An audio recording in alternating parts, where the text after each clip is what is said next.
Hello everyone and welcome back to the Great Book of Grudges. My name is Nathan and I've been thinking a lot about the old world, specifically what happens after Grand Cathay. As you are aware, Grand Cathay was recently revealed. We do have the Beastmen and the Wood Elves, but that's just 3 factions. And we're only in year 2 of the old world. Now I don't think that we're going to be getting much more barring those 3 factions and maybe a mini here and there this year, mostly because there are rumors of a brand new edition for the Horus Heresy. But what happens after? There's still factions that have been confirmed and are still missing. And what about the legacy factions? Will we start seeing any back? Well, let's talk about it because there's a lot to actually discuss. The first thing we got to talk about is Kislev. Kislev was actually confirmed for Warhammer the Old World a long time ago, back in 2019 I believe, and it started getting more and more detailed blogs for a while as we got closer to Total War Warhammer, because Games Workshop and Creative Assembly did collaborate on these races. It's very obvious, especially when you start looking at the comparisons between both, and obviously this was confirmed via a blog,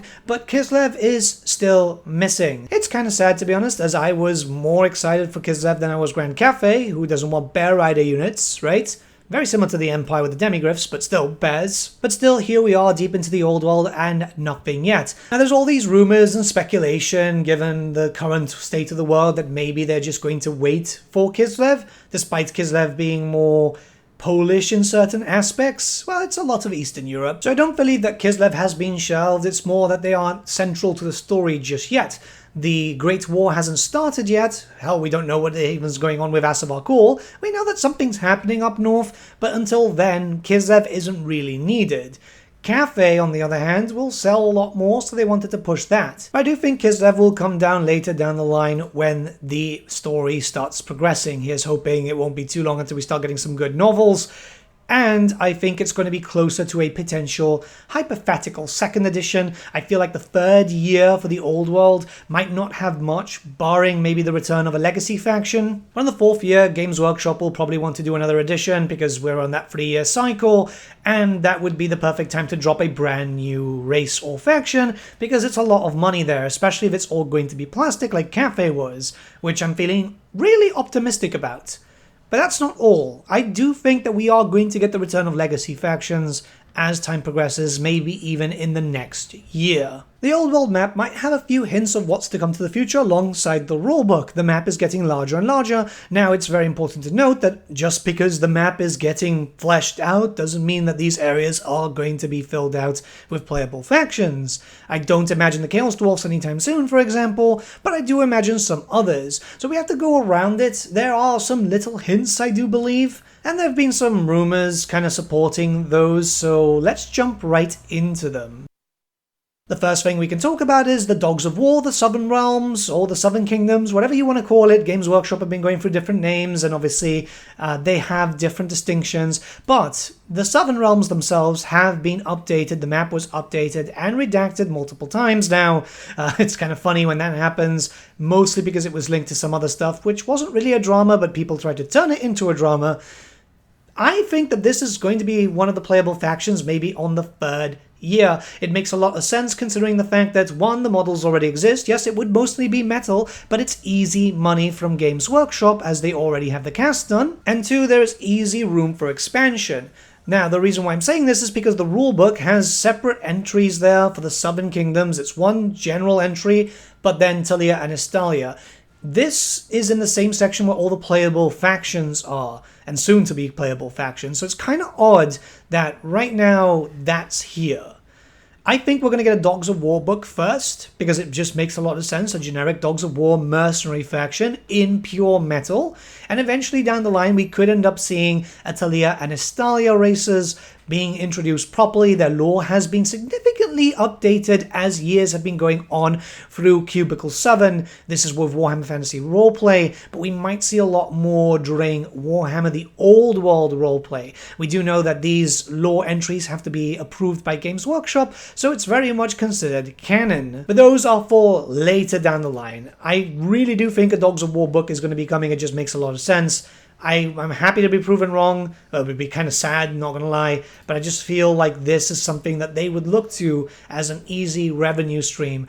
The first time that the Dogs of War have had a proper playable faction since, what, 5th edition? 6th edition you could still play around with them, but their models were becoming increasingly rare. 7th edition they were gone, 8th edition they were just fully gone. Alongside that, I think next year we will see the return of one of the legacy factions. The reason why I'm saying that is because vampire counts are one of those shoo-ins. Whilst the vampire counts, the ones that everyone's used to, the von Carsteins, are dead and dormant at this point. This is after the whole Vampire Wars situation. We do have two vampiric things which are unrelated to the von Carsteins. The Blood Keep is up and running. It's actually been moved to around where Zufbar is, which is actually pretty interesting. And also the Fall of Musalon, which is the Curse of the False Grail. Everyone really pushes that to be more vampiric than anything else. So I do imagine that we could see a Bretonnian undead faction with Musalon. As we know, that dukedom does become lost eventually, full of pretty much ghouls, necromancers, and so on, and then maybe a push for the blood dragons. Now you might be saying, well, that doesn't make sense because a lot of the models are still in use by Age of Sigmar, and they don't like the whole cross-compatible thing, which I don't see why they're doing that. I know why they do it, I just don't see why in that sense. It is important to note that a lot of those miniatures are actually being updated, and the older miniatures, those are the Warhammer Fantasy ones, are slowly being removed. The new Zombie Dragon, for example, the new Black Knights, which I think have a different name now, which is another distinction. They've got newer names. The older names will return to Warhammer Fantasy Battle in the form of the Old World. Vampire counts were always incredibly popular. The miniatures still hold up fairly well, barring the zombies, but I imagine that people will just buy the AOS version, which is like what's happening with the Orcs and Goblins. A lot of people are just buying the AOS version of the squigs because they have just not released the older ones for the Old World, so there you go. And it would just be a nice way to shoe in an iconic faction. The Soulblight Gravelords are getting their own distinct style now. This is happening a lot with the AOS factions. They're all getting their own identity, so the older stuff can now return to where it belongs.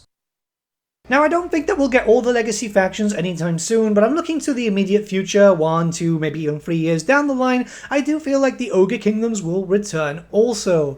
The Ogre Kingdoms are very central to the story of Grand Cathay. We do know that, especially now that there are ogres in the Cathayan roster, that being the armor loaders and so on, very similar to how the Chaos Dwarfs used ogres in their Forge World lists. Not only that, but it is almost certain now that Zhao Ming will eventually get a model. This is one of the other Cathayan dragons. We do know that he has a very good relationship, well, good can be very subjective there, with ogres, so I could imagine that we'll see some ogres further enhancing the roster for Grand Cathay, and then seeing a proper ogre list returning too, when eventually they get a proper update for the, well, Age of Sigmar. Right now it's looking like they're slowly getting a redesign, especially with how the gorges are right now. It just makes a lot of sense here. Maybe I'm wrong, but I feel like if we're going to go to Grand Cathay, we're going to have to explore the Mountains of Morn a little bit. Chaos Dwarfs not so much, I would like to see them back, but I feel like ogres are much more possible. That's what I'm thinking is in the immediate future. I know that doesn't sound like a lot, but I imagine that we'll see models come in. There's all these talks about a potential balance update book and a campaign book and stuff. Who knows? Who knows? But when it comes to this, you've got to think about it this way.